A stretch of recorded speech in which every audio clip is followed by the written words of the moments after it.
Похвалений Єсус Христос. Вітаю усіх вас, поважані брати і сестри. У ефірі телепередача «Радость Євангелія». З вами я, ксьондз Дмитрий Малець, вікарій парафії Звіження Святого Крижа.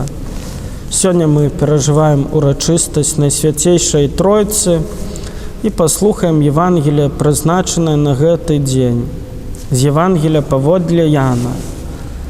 Єсус сказав Нікодему: «Бо так полюбив Бог світ, що дав Сина Свого Одинародного, каб кожний, хто вірить у Його, не згинув, але мав життя вічне.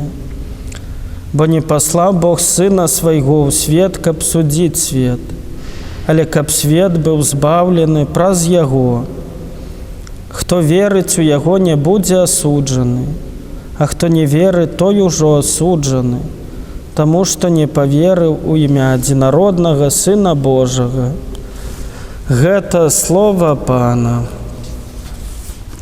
Уміловані у Христі Пану, брати і сестри, сьогодні збирає нас каля алтара Пана урочистость Найсвятейшої Троїці. Перша неділя після спаслання Духа Святого. І гэта добрая нагода, каб нам усведаміць веліч Бога, які аб'явіўся і дзейнічаў у трох асобах – Айца, Сына і Святога Духа. Айцец пасылае свайго Сына, каб Ён даў нам збаўленне. А Дух Святы абудзіў у нас веру, дзякуючы якой мы з даверам адкрываем наше сэрцы перад Богам і прымаем Яго дар – вечнае жыццё. Знак Святой Троіцы заўсёды прысутнічаў у нашым жыцці. Калі мы распачынаем дзень, то распачынаем яго імя Святой Троіцы, робячы знак крыжа. Калі молімся, калі спажываем пасілак, робім тое ж самае. Можа, толькі часам не ўсведамляем гэтага. У дары збаўлення Єсус Христос адкрывае нам намер Бога адносна свету, чалавека і наогул кожнага з нас. Бог нікога не хоча асуджаць ці караць. Мэтай і жаданнем Бога з'яўляецца нашае збаўленне. Таму нам не трэба баяцца Бога. Ён не хоча нас пакрыўдзіць. Ён ніколі не зробіць нам дрэнна, не будзе помсціць, караць нас, нават калі б меў на гэта прычыны. Усё проста. Ён толькі хоча нас збавіць. Бо не паслаў Бог Сына Свайго ў свет, каб судзіць свет, але каб свет быў збаўлены праз Яго. Але, дарагія браты і сёстры, мы таксама павінны жадаць гэтага збаўлення. Нам трэба дазволіць Богу прыйсці да нас і самім супрацоўнічаць з ім. Бог не можа зрабіць нас шчаслівымі сілай. Ён лічыцца з кожнай чалавечай асобай і паважае волю кожнага з нас. Вось паглядзім, калі мы кагосьці запрашаем з намі пасябраваць або кагосьці любім, то мы выходзім насустрач гэтаму чалавеку, але не можам змусіць яго да сяброўства ці любові. Адказ залежыць ад гэтага канкрэтнага чалавека, да якога скіравана наша прыязь ці любоў. А ўжо ці прыме ён нашае сяброўства, ці стане нашым прыяцелем, ці палюбіць нас, гэта залежыць ад яго сэрца. Таксама і Бог. Ён не парушае прыватнасці чалавека, толькі цярпяліва чакае адказу. Наша вера – гэта абавязковая ўмова для нашага збаўлення. Хто не паверыў, ужо асуджаны. Заўважайце, што асуджэнне як і збаўленне з'яўляецца дынамічным працэсам.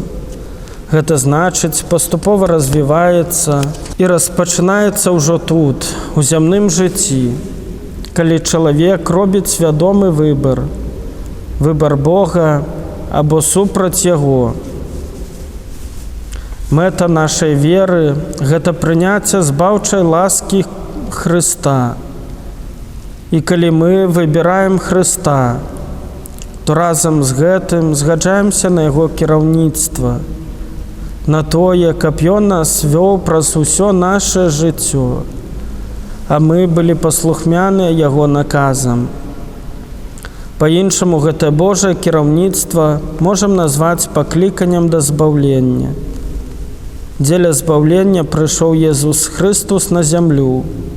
Дзеля гэтага Ён аб'явіў Бога ў Тройцы адзінага, веліч якога чалавек ніколі не зразумее, а будзе толькі сузіраць хвалу Найсвяцейшай Тройцы ў вечнасці.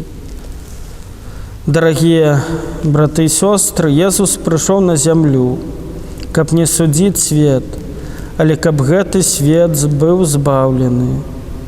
Каб так, як Езус, Айцец і Дух Святы ствараюць адно, так і мы былі адно праз веру і любоў.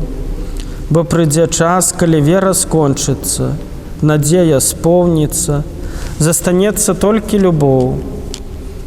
Спазняцца, марнаваць Божы дар збаўлення або адкладаць яго на пасля нельга. Не трэба празмерна хвалявацца, перажываць, палохацца адносна сваёй будучыні. Няважна, кім мы былі, важна, кім мы з'яўляемся зараз.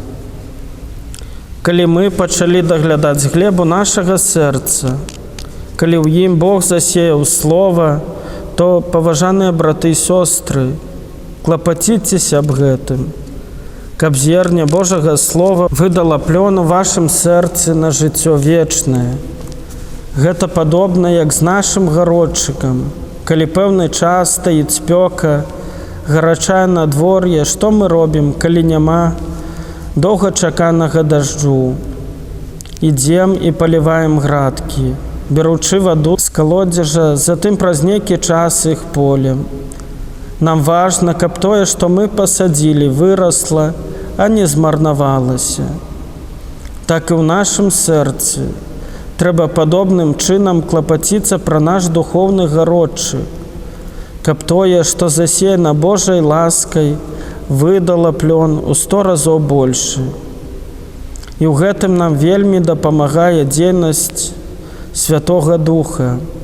Ён з'яўляецца крыніцай ажыўлення нашай веры. І толькі дзякуючы Святому Духу я магу сказаць: маім панам з'яўляецца Езус.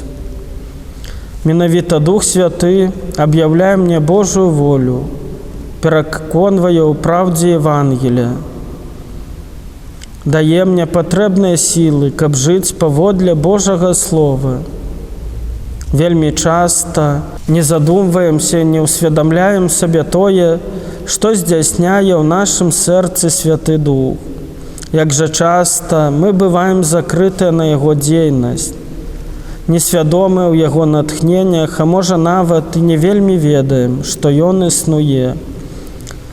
Як часта бываем бяссільнымі ў рэлігійным жыцці, бо не дазваляем, каб Святы Дух адкрываў нас праз веру ў Езуса Хрыста. Найчасцей робім мы гэта не са злой волі, але з несвядомасці, бо проста не ведаем, як трэба. Таму вельмі важным заданнем Касцёла і кожнага з нас з'яўляецца абвяшчэнне добрай навіны аб збаўленні, якое Бог нам дае ў Хрысце. Называецца гэта евангелізацыяй. Ідзіце і навучайце ўсе народы, хрысцячы іх у імя Айца і Сына і Духа Святога. Для нас евангелізацыя – гэта сведчанне веры. Гэта жыццё згоднае з тым, у што я веру і што вызнаю. Дарагія браты і сёстры, гэта найважнейшае ў жыцці практыкаванне веры на кожны дзень. Ад веры нельга быць у водпуску ці на канікулах. Верыць – нашае заданне на 24 гадзіны ў суткі. Калі жывём вераю, то маем адначасова надзею і любоў. Шановныя браты і сёстры, Бог нас любіць. Ён стварыў нас з любові, каб і мы навучыліся любіць, як Ён палюбіў нас. І таму даў нам свайго Сына і спаслаў Святога Духа. Бог пасылае нам на нашым шляху людзей, якія патрабуюць адкрытасці нашага сэрца і нашай любові. А цяжкасці, перажыванні і балючы досвед, як нас можа сустрэць або ўжо сустрэў, дадзены для таго, каб нашае сэрца было ўзорам сэрца Езуса. Узровень нашага духовнага жыцця ў большай меры залежыць ад таго, наколькі мы адкрываем, кім Бог з'яўляецца для нас. Вачыма сэрца трэба ўбачыць усімагутнага Бога і ўсвядоміць сабе, што Ён схіляецца перад кожным з нас, як любячы Отец, і пра свайго Сына запрашае нас да сяброўскай прыязні, да любові. Пан Бог ніколі не перастае любіць чалавека, любіць нас такімі, якімі мы з'яўляемся. А сапраўдная любоў заўсёды звязана з цяперашняй хвілінай, а мінулае і будучыня як бы не існуе, ёсць толькі зараз. І таму той, хто не спазняецца з любоўю, хто умее любіць зараз, дакранецца Найсвяцейшай Троіцы і вечнасці. Амен.